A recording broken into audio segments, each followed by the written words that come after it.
किसी निश्चित आधार के एक समद्विबाहु त्रिभुज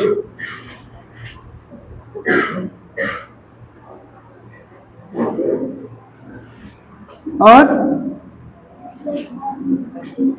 इसकी समान भुजा 3 सेंटीमीटर पर सेकंड की दर से घट रहे हैं। जी बोलो आगे।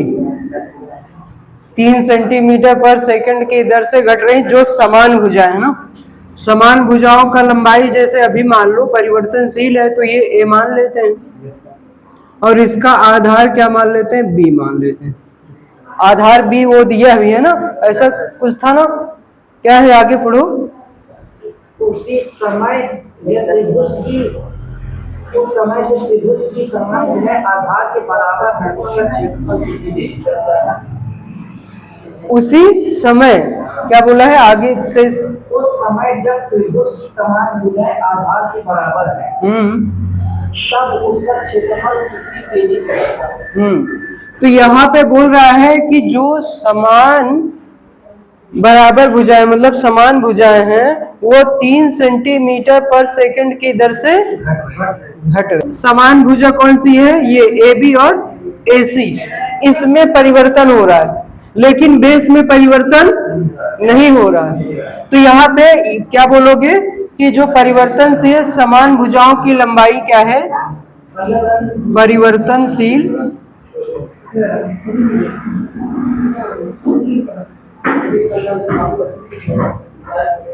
समान भुजाओं की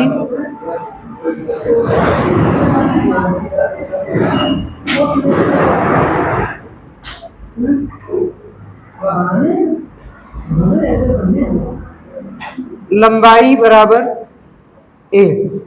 ठीक है, तो इसमें परिवर्तन की दर, इसमें परिवर्तन की दर को क्या बोलोगे, dA/dt, क्योंकि टाइम के रिस्पेक्ट में हो रहा है। तो 3 सेंटीमीटर पर सेकंड ये दिया है। ठीक है ना, तो ये दिया है। हमसे क्या पूछा है, इस त्रिभुज के क्षेत्रफल में परिवर्तन की दर ज्ञात करो। कब, जब इसका जो समान भुजाएं हैं इसकी वो किसके बराबर हो जाए, आधार के बराबर हो जाए। इसका मतलब तीनों भुजा बराबर, क्योंकि ये दोनों अपने आप में पहले से बराबर है। मतलब जिस रेट से ये घट रही है उसी रेट से ये भी घट रही है। ठीक है ना, तो यहाँ पे घट रही है कि बढ़ रही है, ऐसा भी तो कुछ बोला है। क्या बोला है, घट रही है। तो यहाँ पे भी क्या लगा देंगे, माइनस। क्या लगाएंगे, माइनस। ठीक, तो ये जिस रेट से घट रहा है ये वाली साइड है भी, उसी रेट से AC भी घट रहा है। ठीक है ना, तो हमें एरिया में परिवर्तन निकालना है। किस टाइम पर, जिस टाइम पे आधार जो है वो इन समान भुजाओं के बराबर होगी। मतलब dA/dt निकालना है किस टाइम पर, उस टाइम पर जब A की वैल्यू B के बराबर हो जाएगी। ठीक है, तो ऐसा करने के लिए सबसे पहले हमें एरिया चाहिए। ठीक है ना, तो समबाहु त्रिभुज का एरिया पहले निकालते हैं। तो उसके लिए क्या करोगे, यहाँ परपेंडिकुलर ऐसे डाल दो। ठीक है ना, बिंदु A से BC पर लंब डाल दो, तो ये आधा हो जाएगा B/2, इधर आधा हो जाएगा B/2। ठीक है ना, मतलब जो B से ये वाली लेंथ है, टोटल लेंथ कितना है, टोटल B है। तो ये AD है, तो यहाँ BD की लंबाई कितना होगी, B/2, और DC की लंबाई कितना होगी, B/2 होगी। तो यहाँ से देखोगे तो इसकी एरिया निकालने के लिए हमें पहले क्या चाहिए, हाइट चाहिए ना, हाइट चाहिए। मतलब A से D तक की डिस्टेंस चाहिए, AD की लंबाई। तो यहाँ पे ये जानते हो कि ये वाला राइट एंगल ट्रायंगल है, तो इसमें पाइथागोरस थ्योरम लगाते हैं। तो AB का स्क्वायर बराबर, तो यहाँ लिख लोगे अच्छे से। ठीक है ना, तो ADB में, त्रिभुज ADB में AB का स्क्वायर बराबर BD का स्क्वायर प्लस AD का स्क्वायर। तो AD का स्क्वायर बराबर क्या हो जाएगा, AB का स्क्वायर, AB का स्क्वायर माइनस BD का स्क्वायर, ऐसा हो जाएगा। क्योंकि एडी वैल्यू में चाहिए। तो एच का स्क्वायर बराबर ए बी स्क्वायर क्या होगा, ए स्क्वायर, बी डी स्क्वायर क्या होगा, माइनस में बी बाई 2 का होल स्क्वायर। तो A square minus B square upon 4 ये हो जाएगा। तो एच की वैल्यू क्या हो जाएगी, अंडर रूट लगा दोगे, ठीक है ना। तो अब एरिया क्या होगा, त्रिभुज ए बी सी का क्षेत्रफल कितना होगा, 1/2, 1/2 बेस इंटू हाइट। बेस क्या है, बीसी, हाइट क्या है, एडी है। तो यहां से क्या हो जाएगा, 1/2, बीसी की वैल्यू कितना है, बी है, और एडी मतलब एच है, एच मतलब ये under root A square minus B square upon 4 है, ठीक है। समझ रहे हो कि नहीं समझ रहे हो, तो ये आएगा। अब हमें जैसे एरिया मिल गया ना यहाँ पे, अब एरिया में परिवर्तन चाहिए। तो यहाँ देखो कि जो वेरिएबल है, मतलब यहाँ पे देखो अल्फाबेट में क्या है, बी है और ए है, ठीक, क्या है, बी और ए है, बाकी सब तो कांस्टेंट है, नंबर है मतलब। और इसमें भी जो बी है वो क्या है, कांस्टेंट है, क्योंकि सवाल में बोला गया है, वहां पे बोला है कि आधार में परिवर्तन नहीं हो रहा है, आधार समान ही रहेगा, ठीक है ना। अगर आधार समान है मतलब फिक्स हो गया, कांस्टेंट हो, चेंज नहीं हो रहा है, मतलब उसका डिफरेंशिएशन क्या होगा, 0 होगा। तो डिफरेंशिएशन करने की जरूरत नहीं है। तो यहाँ पे किस, सही कह रहे हो, टी के सापेक्ष अवकलन करें,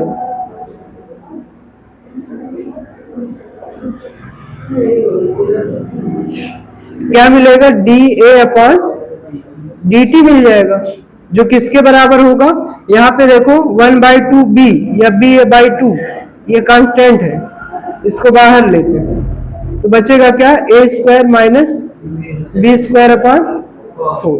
और इसका डिफरेंशिएशन अच्छे से जानते हो, रूट है तो डिवाइड में 2 लगा दो और वही लिख दो जो रूट के अंदर है, पूरा उतना रूट सही, A square minus B square upon 4, और जो अंदर है उसका फिर से अवकलन। तो ए स्क्वायर का अवकलन क्या होगा, 2a, और ए का डी अपॉन डी टी, क्यों, क्योंकि टी के रिस्पेक्ट में कर रहे हैं।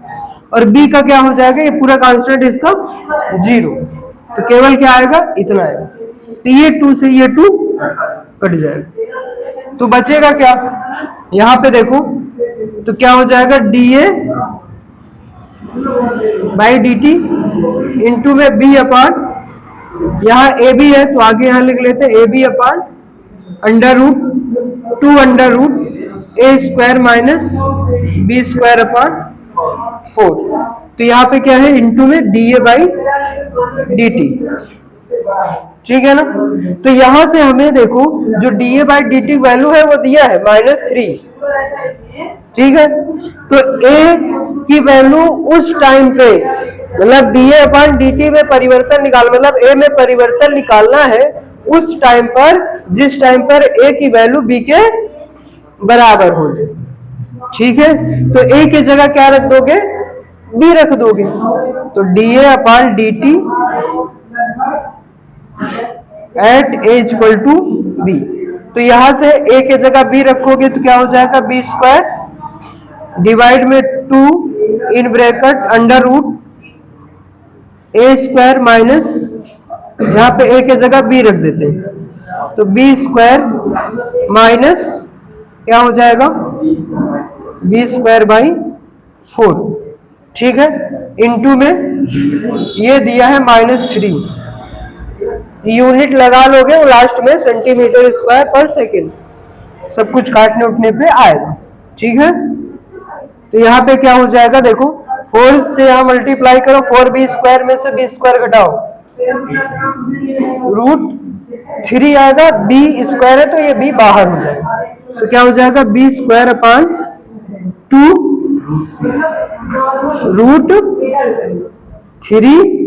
√3b, और डिवाइड में जो 4 है उसका √2 आ जाएगा, ठीक, इंटू में -3, तो 2 से 2 कट जाएगा, एक बी से एक बी कैंसिल हो जाएगा, तो बचेगा कितना, dA by dt is equal to b पर कितना आएगा, 3 से ये जब √3 काटेंगे, यहाँ एक बार देख लो ऐसे, -3b अपान क्या है, √3, और रूट ये 3 है, ये √3 है, जब काटेंगे तो रूट जहां नहीं है वहां पे जाएगा, ऊपर नहीं है तो ऊपर रूट लग जाएगा, नीचे वाला गायब हो जाएगा, ये तो पता है ना, क्योंकि 3 को 2 बार √3 लिख सकते हैं, एक √3 कट जाएगा नीचे वाले से, तो बचेगा क्या, -√3 बी है सेंटीमीटर स्क्वायर पर सेकंड।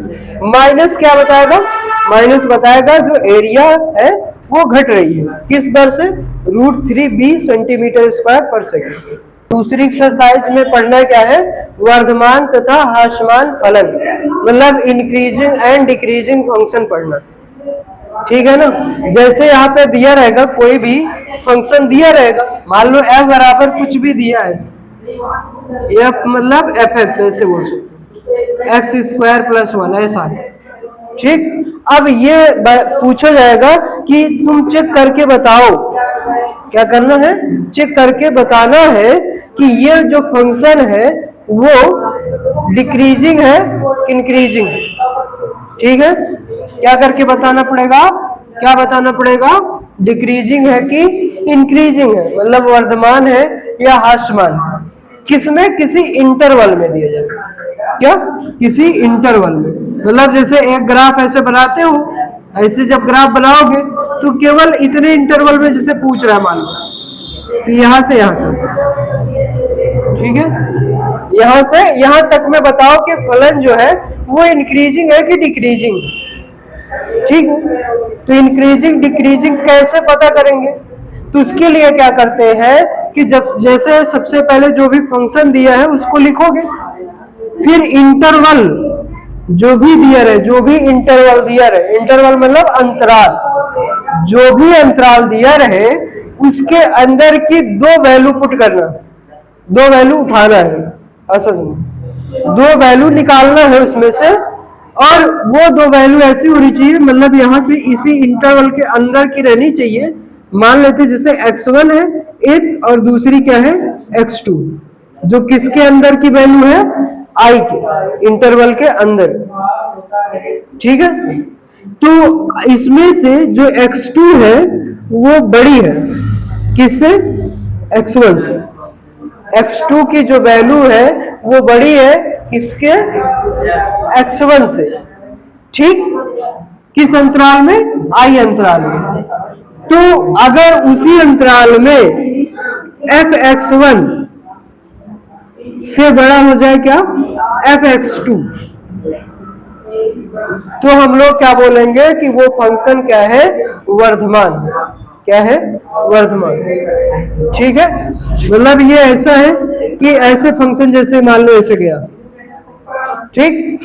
अब इसमें मतलब यहां से हमें चेक करना है, कहीं से भी इस पॉइंट के और इस पॉइंट के अंदर ही कोई वैल्यू ले लेना, ठीक, किसकी, x की, जैसे ये y एक्सिस है, ये x एक्सिस है, तो इसके अंदर कोई भी एक पॉइंट यहाँ लेते, दूसरा पॉइंट यहाँ लेते हैं, तो ये जो पहले है ये ओरिजिन से है, इसको x1 और इसको क्या बोलेंगे, x2, तो x1 क्या होगा, कम होगा, ठीक, x1 क्या होगा, कम होगा, किससे, x2 से। और x1 जब इस फंक्शन के अंदर रखेंगे, फंक्शन का ग्राफ यही है, ये fx है, अब जब इसके अंदर x1 रखेंगे तो ये यहाँ पे हमें मिलेगा fx1, और जब x2 रखेंगे तो यहाँ पे हमें क्या मिलेगा, fx2। fx2 मतलब y, ऐसा समझो y की वैल्यू है, ठीक, fx जो है वो y की वैल्यू, तो fx1 यहाँ देखो इतना है, fx2 कितना है, इतना, तो कौन ज्यादा है, fx2 ज्यादा, किससे, fx1, ठीक है। तो इसका मतलब ये क्या है, वर्धमान, क्या है, वर्धमान है, मतलब इंक्रीजिंग फंक्शन है, ठीक है।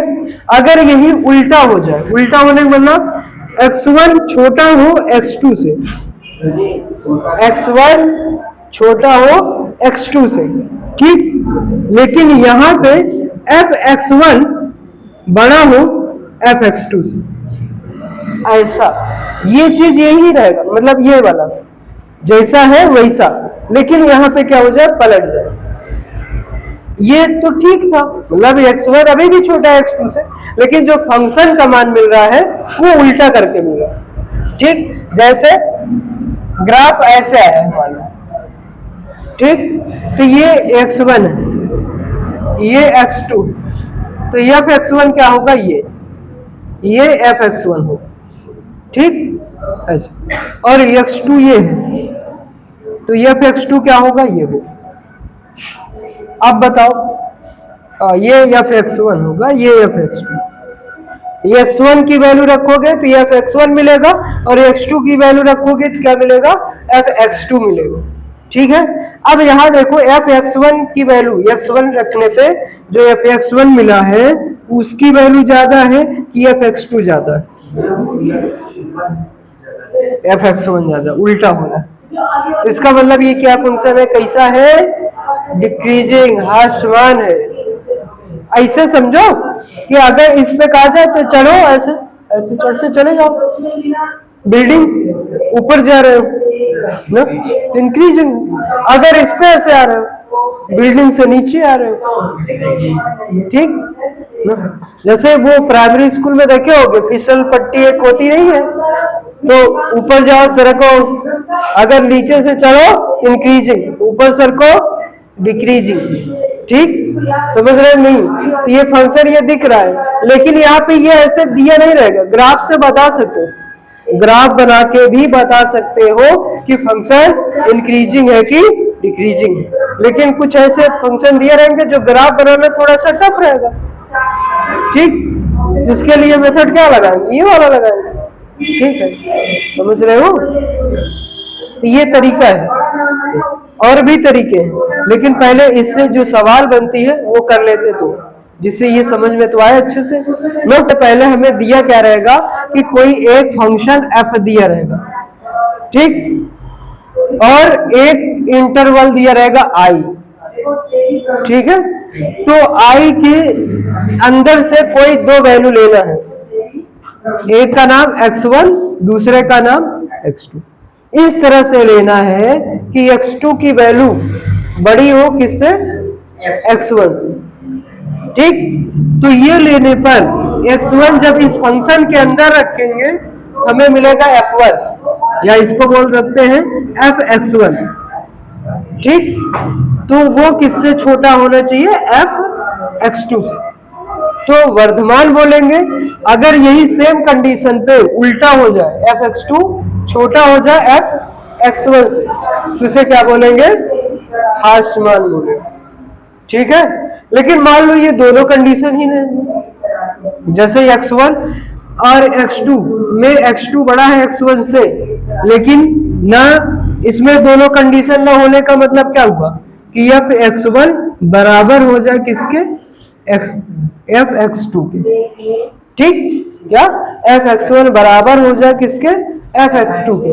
तो ऐसे फंक्शन को क्या बोला जाता है, नाइदर इंक्रीजिंग नॉर डिक्रीजिंग, मतलब ना तो वर्धमान है और ना ही ह्रासमान। कैसे, जैसे ये मान लो कि x एक्सिस है, ये y एक्सिस, और ग्राफ ऐसे बना दो।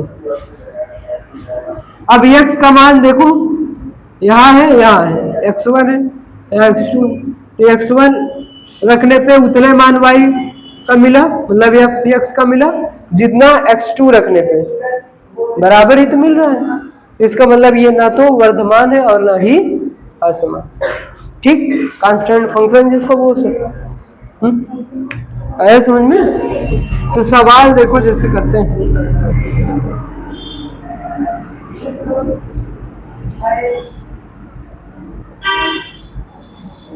तो चलो सवाल पे आते हैं। सवाल क्या है, सवाल पहली सवाल है एक्सरसाइज 6.2 का पहला क्वेश्चन है। क्या है पहला क्वेश्चन, सिद्ध कीजिए कैपिटल R पर एफ एक्स बराबर 3x प्लस 17 से प्रदत्त फलन वर्धमान क्या सिद्ध कीजिए कैपिटल आर पर एफ एक्स बराबर 3x प्लस 17 से प्रदत्त फलन जो दिया गया फलन है वो क्या है वर्धमान है, सिद्ध करना है वर्धमान। ठीक, आर क्या है, आर एक कोई रियल नंबर है। ठीक, रियल नंबर मतलब एक्स एक्सिस वही समझो।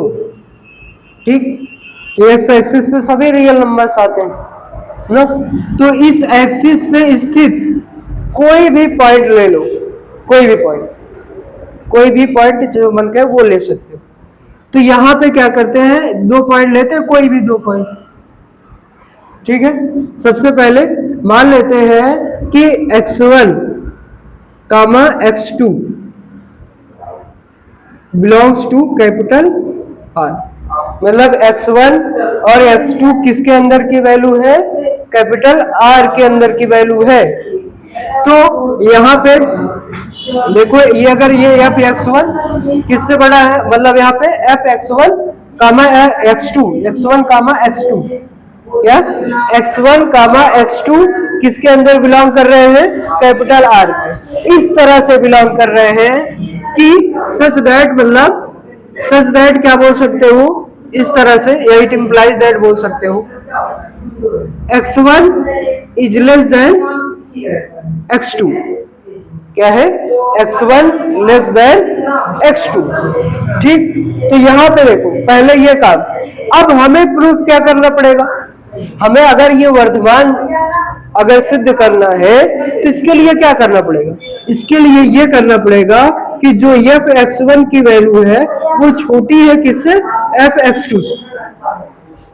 ठीक, एफ x1 की वैल्यू छोटी है किससे, एफ x2 से। तो इसका मतलब एफ x1 क्या होगा, पहले एफ x1 निकाल दें।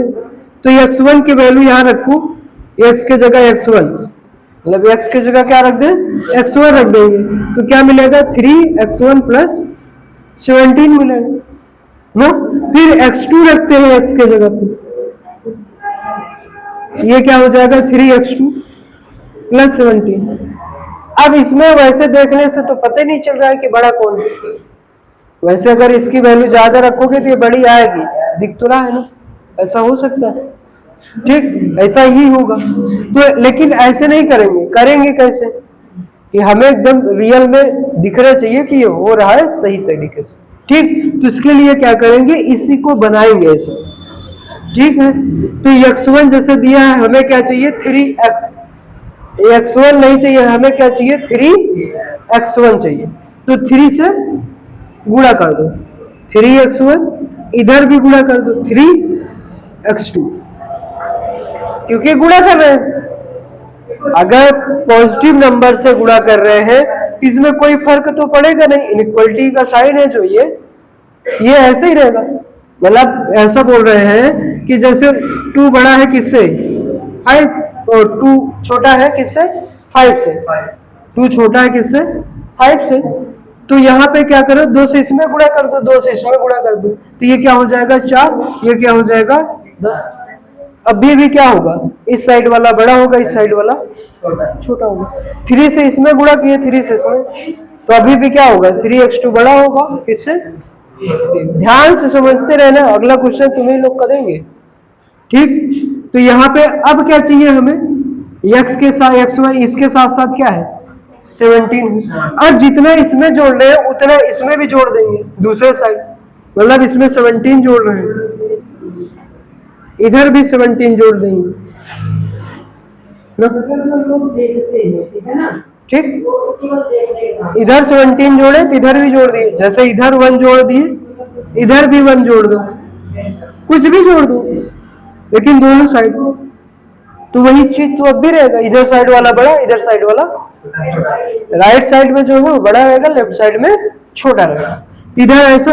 अब इस चीज को हम लोग क्या बोल सकते हैं, f(x1), इस चीज को क्या बोल सकते हैं f(x1), और इस चीज को क्या बोल सकते हैं, राइट साइड वाला क्या हो जाएगा fx। तो यहां से दिख रहा है कि f(x1) छोटा है किससे, fx। आई बात समझ में? तो ये क्या हो जाएगा, दिया गया फलन fx बराबर 3x + 17 r पर वर्धमान है।